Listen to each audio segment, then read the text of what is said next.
तो रूबेनिया रूबेनिया के indicative symptom होते हैं, पेशेंट को गैस्ट्रिक हेडेक रहता है, यानी गैस्ट्रिक ओरिजिन से पेट में इंडाइजेशन से शुरू होने के बाद हेडेक प्रोसीड करता है। इसके साथ पेशेंट को सारी प्रॉब्लम्स बढ़ जाती है। अगर वो कोई फ्लैटुलेंट फूड खा ले, जैसे कि ऑयली फूड या हाई प्रोटीन कंटेंट हो किसी फूड में, जैसे कि दालें, चने वगैरह, ये खाने की वजह से सारी प्रॉब्लम्स बढ़ जाती है।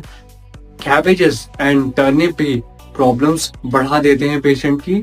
और लास्टली सिम्टम है कि सारे जो भी डिस्चार्जेस होते हैं, for example sweat, vomiting, stool, ये सारे डिस्चार्जेस में से सॉर स्मेल, खट्टी सी स्मेल बनी रहती है पेशेंट को, और बर्निंग रहती है, पूरे स्टमक से लेके पूरे ईसोफेगस में जलन बनी रहती है पेशेंट।